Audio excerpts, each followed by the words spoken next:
こんにちは、りなです。今日はショートヘアからロングヘアを目指して伸ばしている最中の髪を3ステップで簡単に整えていきます。仕上がりはこんな感じです。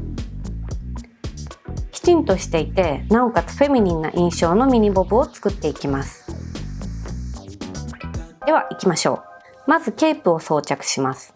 ケープは服に髪の毛がつかないためのものなので、誰かに見られる心配がなければ裸でもいいと思います。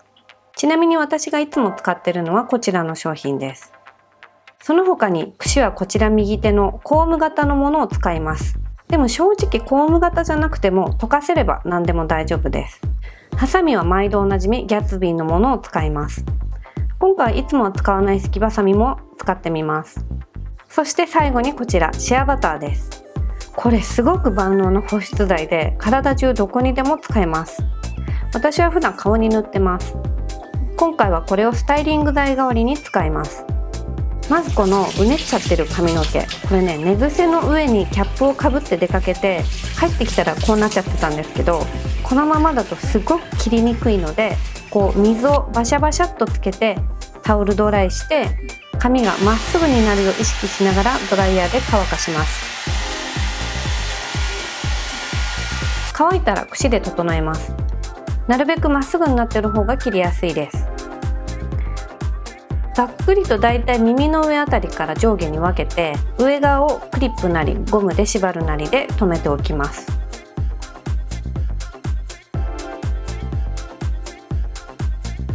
はい、こんな感じです。まずステップ1、下側の髪を整えていきます。少しだけ短く、だいたい 1,2 センチぐらいかな、まっすぐになるように切っていきます。レイヤーの入ったショートヘアはこの襟足部分が一番長い状態なので、伸ばしていくにつれてね、この辺がだんだんモサモサっとなってくると思います。なのでここを短く切る、これが今回のカットの一番の目的です。ここを短くすることで上側に留めてある髪の毛との段差をなくしていきます。この時三面鏡があればベストなんですけど、ない方は合わせ鏡で確認しながら、手を切らないように気をつけながら切りましょう。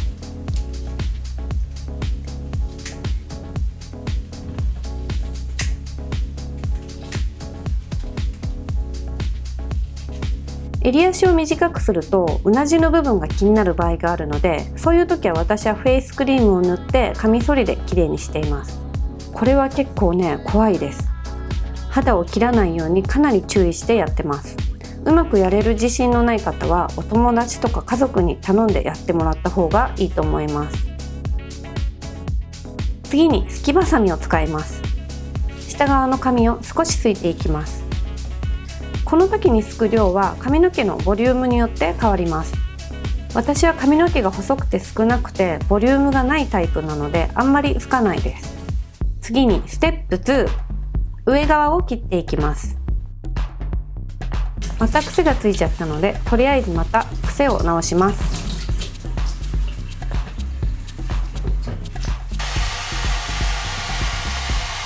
はい、ステップ2では上側の髪の毛の毛先を整えていきます。長く飛び出ている部分をまっすぐに切るだけです。この時下側の髪も合わせて切っちゃっても大丈夫なんですけど、長さを変えるというよりはあくまで飛び出た毛を切ってあげるという風にしていきます。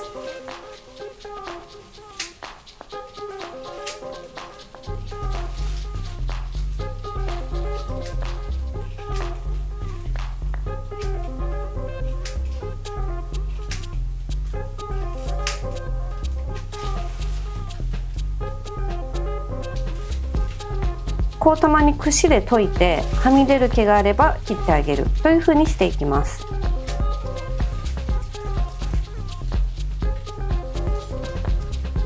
とにかくまっすぐにきれいに切りましょう。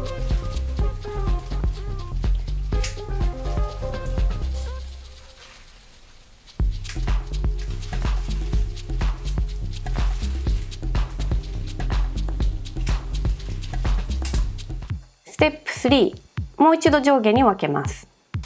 そしてハサミを縦に入れて下側の毛の毛先を少し減らします。ここで減らす量も髪の毛のボリュームによって違ってきます。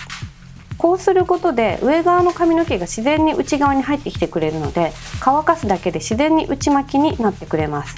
もし切りっぱなしのバツンとしたね、外羽ボブという感じにしたい方は、このステップ3はしなくてもいいと思います。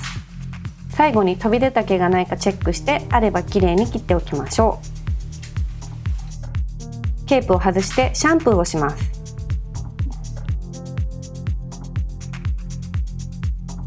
乾かしていきます。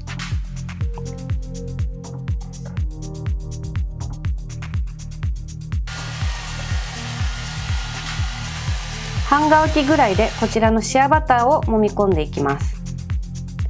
これね、常温ではこんな風に固形なんですけど、手のひらですり合わせて温めると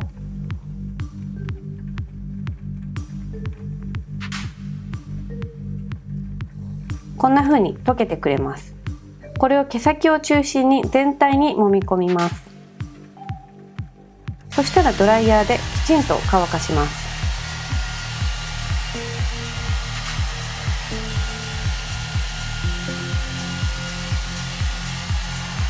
はい、乾きました。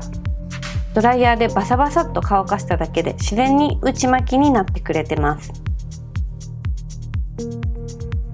櫛できれいに整えてみます。襟足はかなり短いんですけど、レイヤーが入ってないとフェミニンな印象になりますよね。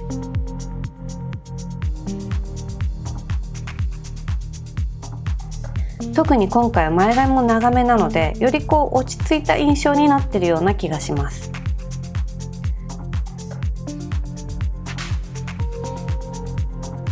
ショートなんだけど女性らしい雰囲気、こういうヘアスタイルは個人的にとても好きです。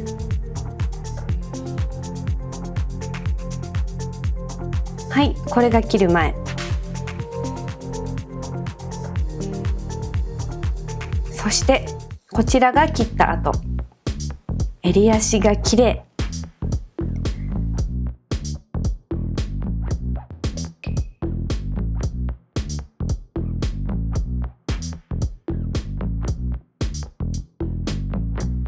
今回前髪はピタッとおでこに沿わせて耳にかけています。